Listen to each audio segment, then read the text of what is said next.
समाचार अमरेलीથી अमरेलीના માંડલમાં અંધાપા કાંડ મામલે ગુજરાત મેડિકલ કાઉન્સિલે મહત્વનો નિર્ણય લીધો। અમરેલી મેડિકલ કોલેજના સુપ્રિન્ટેન્ડન્ટે સસ્પેન્ડ કરવામાં આવ્યા છે। વિરમગામની રામાનંદ હોસ્પિટલ અને અમરેલીની શાંતાબા મેડિકલ કોલેજ અને હોસ્પિટલમાં મોતિયાનું ઓપરેશન કરાયું હતું। ઓપરેશન બાદ 5 લોકોએ કાયમી દ્રષ્ટિ ગુમાવી હતી।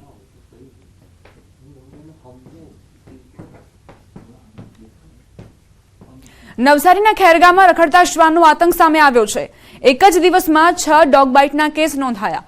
અહીં રખડતા શ્વાને 5 વર્ષના બાળકથી લઈ 73 વર્ષના વૃદ્ધ સહિત 6 લોકોને બચકા ભર્યા હતા। તમામને સારવાર અર્થે ખેરગામ રેફરલ હોસ્પિટલમાં ખસેડાયા। અવારનવાર રખડતા શ્વાને હુમલો કર્યાની ઘટનાઓ સામે આવતા સ્થાનિકો પણ રોષે ભરાયા છે। રખડતા શ્વાનને પકડવા સ્થાનિકોએ માંગ કરી।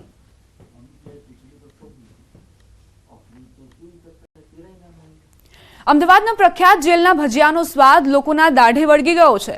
તેવામાં આરટીઓ ખાતે ચાલી રહેલા જેલ ભજીયા હાઉસને નવો હેરિટેજ લુક આપવામાં આવશે।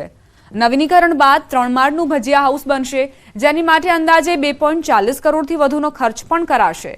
નવી બની રહેલી ઇમારતના ગ્રાઉન્ડ ફ્લોર પર સેલ રૂમ બનાવાશે।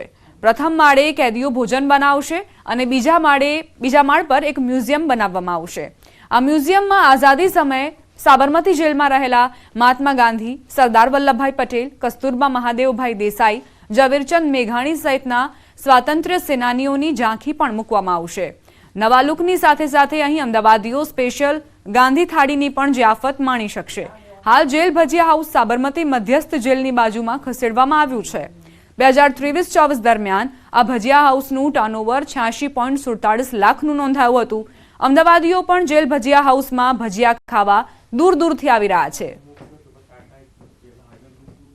હવે અમદાવાદીઓનો જે જેલ ભજીયાઓનો જે સ્વાદ હતો એ સ્વાદ પ્રમાણે જ અહીંયા એ સ્વાદથી જ અમે એક ખનનથી જ કેદી લોકો કામ કરે છે અને બહુ સારા ભજીયા બનાવે છે અને કંઈક સારું કંઈક જનતાને પબ્લિકને જમવા મળે એવા ટ્રાય કરશે। મને ભજીયા બહુ જ ફાઇન લાગ્યા છે અને એનું તેલ બી બહુ સરસ છે અને ખાવામાં મજા આવે છે।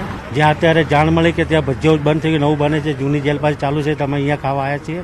કેદીઓ બહુ સરસ રીતે કામ કરે છે, તેમને મહેનતાણું બી મળે છે અને સરકાર સારું કામ કરી રહી છે અને નવું જે ભજીયાઓ બની રહ્યું છે ત્યાં અમને ગુજરાતી થાળી પણ ખાવા મળશે ગાંધી નામની। આ સાથે જ બુલેટિનમાં અત્યારે બસ આટલું જ। વધુ સમાચાર માટે આપ જોતા રહો ન્યૂઝ 18 ગુજરાતી।